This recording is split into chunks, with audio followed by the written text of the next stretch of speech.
Buenos días. Hoy día vamos a conversar con el economista Waldo Mendoza.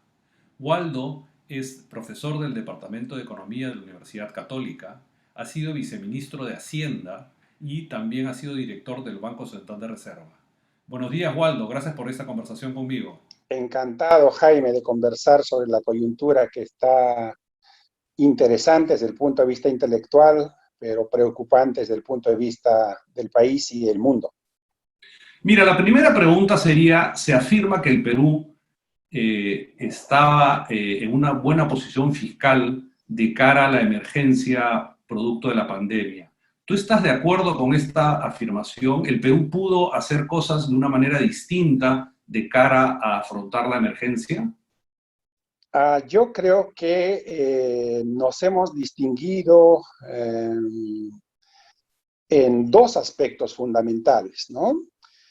Uno, hemos tenido un déficit fiscal en promedio mucho más bajo que otros países, de tal manera que, como tendencia a largo plazo, la deuda pública como porcentaje del Producto Bruto Interno se ha reducido sistemáticamente desde los 90. Hubo una pequeña elevación en los últimos 3 años, pero nada preocupante. De tal forma que en este año Perú es el país en América Latina con la deuda pública más baja. Eso tiene un montón de beneficios. Sí.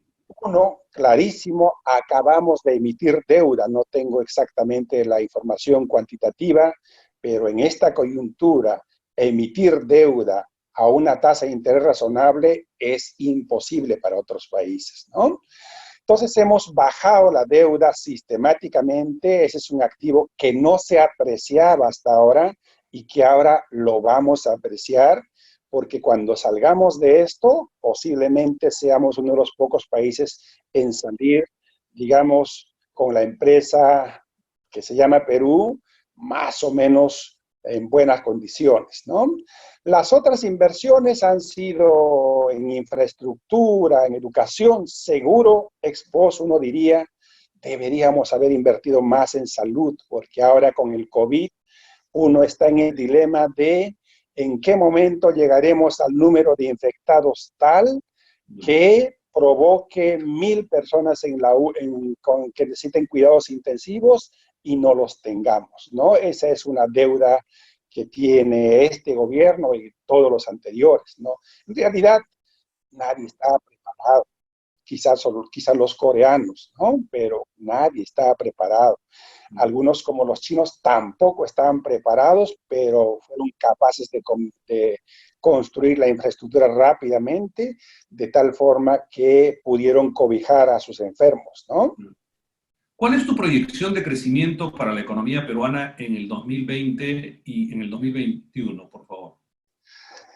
Mira, ya está más o menos claro que va a haber una depresión mundial que va a superar la Gran Depresión del año 1929. Eso ya está más o menos claro, porque la crisis de 29 estuvo focalizada en los países desarrollados en ese entonces.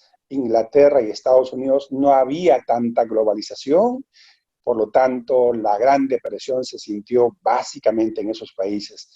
Esta crisis es a escala global, por lo tanto, empecemos por ahí. La caída del PBI mundial va a ser posiblemente muy cercano a los 2 dígitos. Eso no lo hemos visto nunca, ni siquiera en la Gran Depresión. La mundial dices tú, porque el Fondo Monetario estaba preveyendo de un solo dígito, entiendo. El Fondo Monetario está preveyendo una caída de 3%. Exacto, Se exacto. supone, pero Y tiene un supuesto, 5% para América Latina, entiendo. sí, pero tiene un supuesto absolutamente anticuado. Supone algo así que como se va a perder solamente un 8% de las horas laborables en el año 2020. Cuando sube ese supuesto a 12%, la tasa de crecimiento cae a menos 6%. Entonces, cambia de ese supuesto un poquito más y está cerca a los 2 dígitos. Por lo tanto, yo creo que el Fondo Monetario en menos de un mes o un par de meses va a tener que actualizar sus proyecciones. Por lo tanto, eso quiere decir que aún si no tuviésemos COVID en el Perú, ya estaríamos muy mal, porque esos efectos de la economía mundial que vamos a ver en este año van a ser infinitamente más fuertes que los que teníamos, que los que tuvimos en el año 2008-2009. Y El en el shock año, externo, claro. Eso es en lo el que tú año, denominas el shock externo. claro, ese choque externo, ceteris paribus el choque interno. Estamos hablando solamente de los efectos de la economía mundial en el Perú. En el año 2008-2009 tuvimos el último choque externo. ¿Qué provocó ese choque externo en el Perú? La tasa de crecimiento que estaba en 9% en el año 2008 bajó a 1% en el año 2009. Ese choque externo, pequeño en comparación a eso, a este, hizo que la tasa de crecimiento descienda en 8 puntos porcentuales. De eso estamos hablando. Bueno, pero sí, o sea que si no tuviésemos COVID en el Perú, ya estaríamos sufriendo más que el 2008-2009, más o menos menos 8 puntos de caída en el PBI. Pero tenemos el COVID y el COVID en un país como el Perú se lo combate a punta de distanciamiento físico. No tenemos lamentablemente la tecnología coreana que permite identificar a todos los que tienen el virus, aislarlos, ponerlos en cuarentena y el resto hace su vida más o menos normal. Esa tecnología no la tenemos. Por lo tanto, nuestra tecnología es, con todas sus imperfecciones, el aislamiento físico. Y el aislamiento físico rompe la economía de mercado, que es una economía de vinculaciones, de transacciones, de interrelaciones. El choque interno COVID que vamos a tener en el Perú, nunca lo hemos visto, los que estamos vivos. Nunca lo hemos visto. Lo del niño posiblemente es el más grande, los errores monumentales en materia macroeconómica del primer gobierno de García es otro monumental. Bueno, este va a ser más grande que esos dos. Es un choque general. Por lo tanto, en realidad, no se necesita ser un gran macroeconomista para prever que si estamos recibiendo el choque externo y el choque interno más grandes de nuestra historia, y los dos juntos, entonces el choque interno de García en el 89 nos hizo caer en 12%.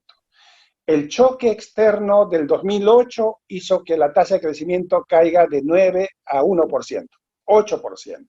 Entonces, imposible que la economía peruana no caiga en dos dígitos. Difícil aventurar números, pero de esos rangos estamos hablando, Jaime. Y la 10. posibilidad de un rebote en el 2021. Eso también está en discusión porque va a depender de cómo salimos de esta, porque allí el gran problema es, uno, cómo quedarán las finanzas públicas. Hay que restablecerlas, hay que recuperar ingresos, etc. Pero más importante que eso, cómo quedarán las empresas, cómo estarán nuestras empresas de acá a 2, 3, 4 meses. De Claro. los restaurantes, ¿cuántos desaparecerán? De las líneas de transporte, ¿cuántos desaparecerán? Cines, teatros. Por lo tanto, la tasa de mortalidad de empresas no sabemos cuánto va a ser y la recuperación va a depender de eso. Por eso que actualmente el gobierno está haciendo, yo diría, casi todo lo que puede hacer para ponerle un respirador artificial, un ventilador mecánico a las empresas para que no se nos mueran. De eso se trata las políticas que estamos haciendo. Por lo tanto, una recuperación rápida en el 2021 no se observa. Es cierto que estadísticamente, luego de una caída muy fuerte en el 2020, se observará una tasa de crecimiento positiva en el 2021, pero eso es estadísticamente. En otras palabras, para recuperar el nivel de PBI o el PBI per cápita del 2019 nos puede tomar 2 años, 3 años, no lo sabemos. Aun cuando la tasa de crecimiento del PBI del año 2021 sea positiva. Así lo veo, la recuperación. Y otra cosa que me olvidé para mi proyección es cuánto tiempo le va a costar recuperarse al mundo. Es otra variable que hay que ver también. ¿Por cuánto tiempo la economía mundial, en cuántos años recuperará el mundo el nivel del PBI del año 2019? Claro.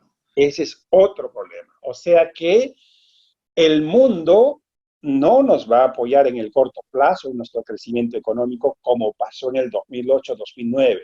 En el 2008-2009 el mundo se recuperó en B rápidamente y el Perú se recuperó en B rápidamente. Eso no lo vamos a ver en esta coyuntura. Hablemos unos minutos, tú has aludido a los programas, a los esfuerzos que está haciendo el Banco Central, el Ministerio de Economía y Finanzas para sostener la cadena de pagos. ¿Tú no ves la posibilidad, cómo ves la posibilidad de que los bancos quieran privilegiar a sus clientes, a los clientes que están más endeudados con los bancos y de alguna manera demoren un poco más el proceso de transferencia de los recursos hacia las pequeñas y medianas empresas con las cuales los bancos no tienen o tienen muy pocas relaciones? A ver, tanto el MEF como el Banco Central están implementando en este momento no políticas de reactivación, porque habría que ser loco como el presidente Trump para pensar reactivar una economía teniendo al COVID. En realidad son políticas que buscan disminuir la tasa de mortalidad de personas y de empresas. Desde el punto de vista del MEF, nos mandan a las familias, a las personas a nuestras casas, y a los que tienen pocos recursos se les da un bono para que resistan la cuarentena. Claro. Y también se les dice a las empresas, posterga el pago de tus impuestos, posterga este y otro pago para como respirador artificial.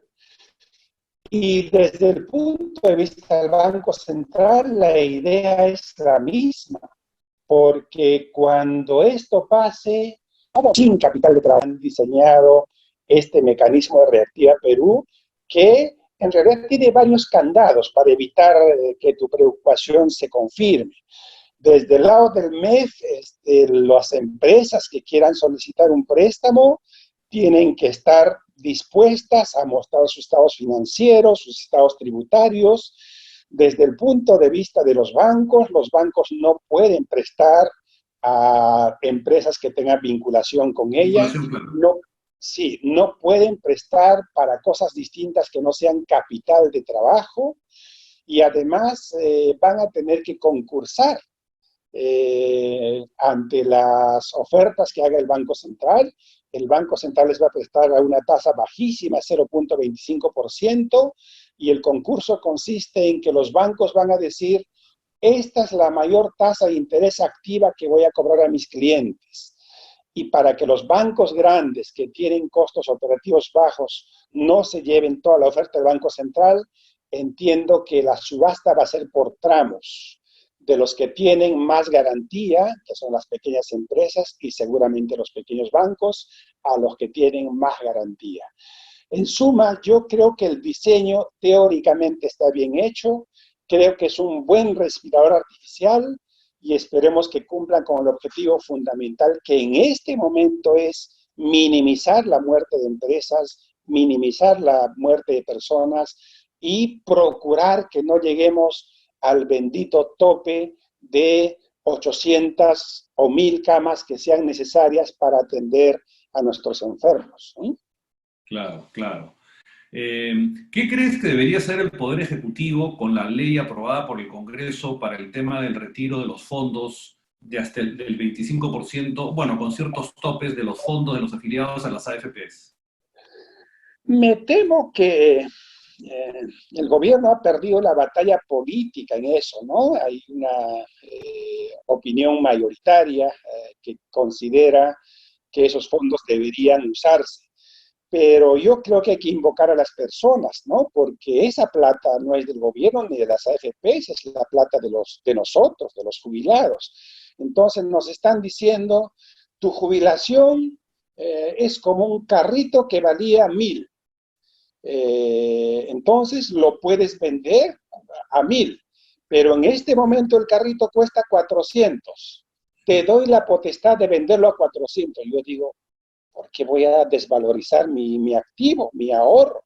Entonces, como persona, solo en casos de extrema emergencia, de que no tengo para comprar el pan, sacaría mi fondo de la AFP, porque lo sacaría en el peor momento de la historia mundial, a un precio baratísimo. Es como vender mi carrito al 10% de su valor. No tiene sentido. Entonces, creo que la invocación gubernamental tiene que ir por ese lado. Entonces, la gente lo pensará, algunos extremadamente necesitados sacarán su plata.